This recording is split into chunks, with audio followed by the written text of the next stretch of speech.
My name is Dr. Claire Baker. I work with Core and Voice. I'm here with colleagues from Sheffield City Council to talk about the Bright Spots survey. Would you like to introduce yourselves? Yep, so my name's Tanya Ward. I'm Claire Holdsworth. Tanya and I work in the Children's Involvement team, and we run 3 voice and influence groups for children in care and care leavers. So we've got a 7 to 11 group, a 12 to 18 group, and then an 18 to 25 group. And we do all sorts of different voice and influence work with them, which we're going to share with you today. Great, thanks. And Sheffield have taken part in the Bright Spots programme twice. First back in 2018 and then last year in 2021, doing both the children in care and the care leaver survey.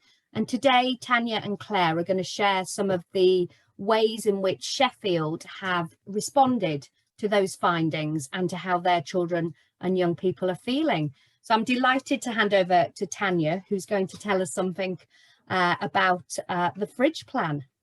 I am, yeah. So in the 2018 survey, one of the things that came out of that survey was that lots of young people weren't sure what was happening next in their lives, what their plan was, what people were doing for them.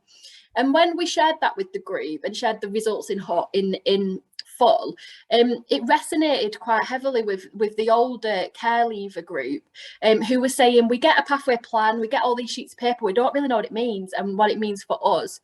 So they wanted to tackle that, because what we found from looking at Bright Spots was that young people who didn't know what was happening next in their lives often have lower well-being. And again, the group was saying, it is right, I don't feel like I've got any control, I don't understand what's going on, so I feel confused.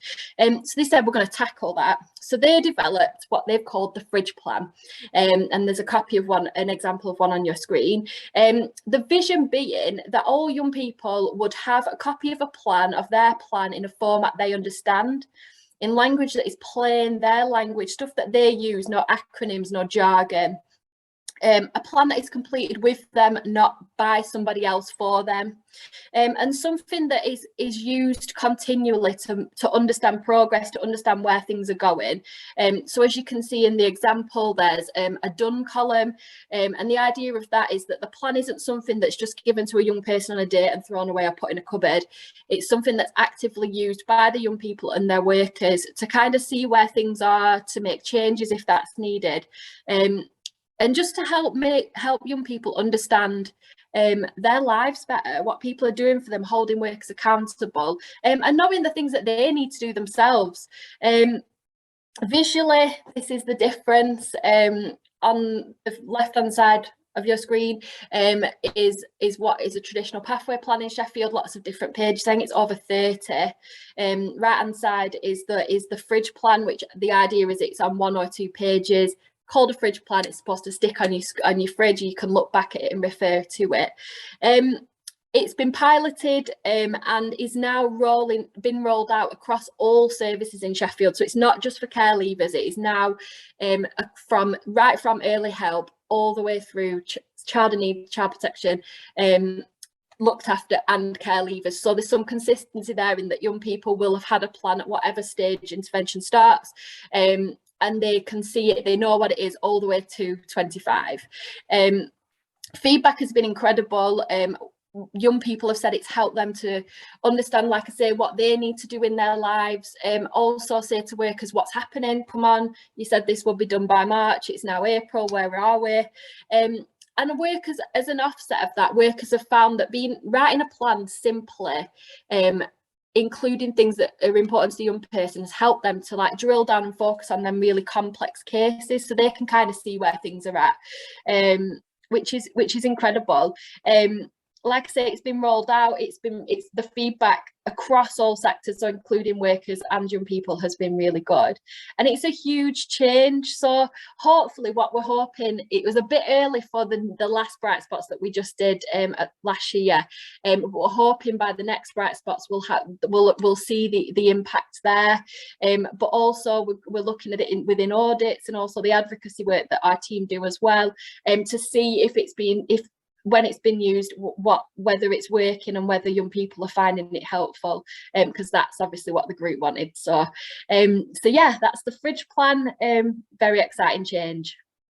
That's so helpful and interesting to hear that, Tanya. And like you said, all coming from those findings about you know, feeling you have a say in your life, feeling you have some control and you know what is going on, really important for our well-being. And Claire, you were going to tell us about some other work children have been leading in Sheffield. Thanks, Claire. Thank you. Yeah, so the other finding that our groups really took on was in the 2018 Bright Spots. They noticed that children and young people were saying that they felt the stigma of being in school. And this was something, again, that really resonated with them.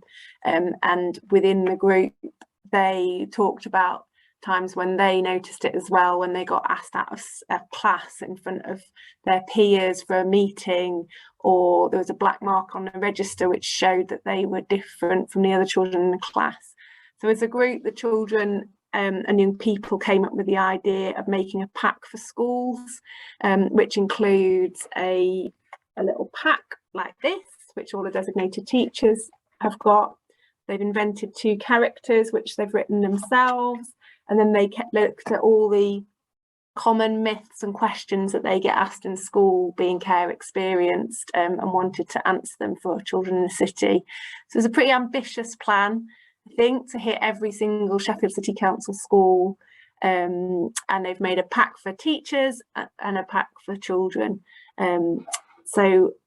And I'm just going to share with you a tiny little bit, a snippet of their film.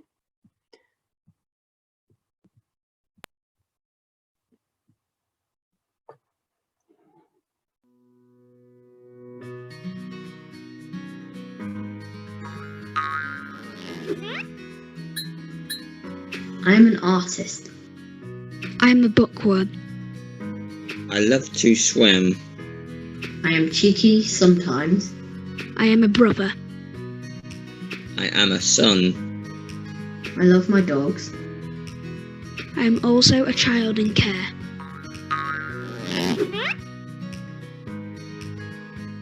I am a guitarist. I like going to the seaside.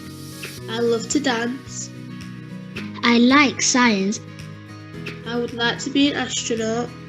I am a sister. I am a daughter. I am also a child in care. What is... Oh, that's fantastic, Claire. Thanks for showing us that. And I know, as you said, it's been rolled out to every school in Sheffield, so we're going to be really interested to see how that goes. Would you like to share one final Yes, big we would. Event that happened recently? We'd love to hear more. So we get very excited about this, Tanya, don't we? So one of the 2018 Bright Spots findings was that children and young people wanted a more creative curriculum. So we linked up with the virtual school on that, and they gave us funding, and we've got in some amazing sort of artists, a writer in residence in Sheffield, a rapper called Dom Heslop, and Hive South Yorkshire. And in the first lockdown, we did workshops over Zoom, and they wrote a book called The Can and Can't, which was a piece of all our pieces of spoken word. And then we moved to, from January last year, we met face to face and offered music and rap workshops. They could write more poetry, but then also start putting pieces to beats. The Lead Mill saw what we were doing on Twitter, and we paired up with them, and then Tanya and I supported the young people to host an event at the Lead Mill in November.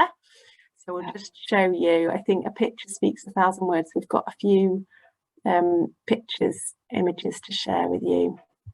So the theme of the event was about aspirations. The young people wanted the people in the audience, including lots of young people who are care experienced, but also professionals and workers, to kind of just think about how they can inspire and support young people's aspirations, because this event itself was an aspiration. It was aspirational. thinking back to when we first said we're going to go to the lead mill and get our young people to perform, we were like, oh yeah, we'll be able to do it. And then as it run up, we were like, oh my God, this is insane. Like, it's a huge thing. And the young people felt that as well. But they all came out on the night and just blew us all away, didn't they, Claire? I did. Yeah, so we had 18 people originally wrote the book, but then once we had a sort of rap and spoken word offer and the lead mill on the horizon, 50 people came out the woodworks. There's all these care leavers at home writing music in their bedrooms, and it gave them a platform. We worked really hard to make sure we got the right people in the room. So it was the best care leaver event Sheffield have ever had in terms of care leavers that came and attended. We had close to 100 come, and then we had lots of the sort of big wigs, chief execs, leader of the council, leaders of museums and galleries there as well, to really sort of showcase the talent and to hopefully create more opportunities for them in the future. We really wanted to, we've linked up with the University of Sheffield to get this independently evaluated as well, because we want to show and measure the impact on the young people and professionals around them and the city. But yeah, it was totally fab. I mean, this is a great case in point. This young lad who's performing here, there's people there that support him in his education, and they're like, that's not him, is it? But that was what it was all about. It's like, yes, it is. This is them. These are our young people. This is their truth. What are you going to do about it? What are you going to do differently? Yeah, and I think like it's all about a different offer for them. So maybe a lot of these young people found school really difficult, but writing and giving them an offer that is their own, giving them a platform for them to use the voice that they have in whatever way they feel comfortable. So whether that is like spoken word, rap, singing, and just giving them a space where they can be themselves. So everybody is care experience in that group. We don't necessarily ask them to talk about that, but they do. We had a lot of the young people describe the group as their family now, and I think that really connected with the audience. So the young people speaking their language to the people who understand that, which is other young people who are care experience. It's just magical. And I just want to thank you both for sharing those different examples, but all, I think, connected back to really listening to how young people feel they are doing. And some of that work really kind of inspired by some of your Bright Spots findings. And we're really excited to see how everything progresses. So thanks for sharing part of your journey up until this point. Thank you for having us. Thanks for having us.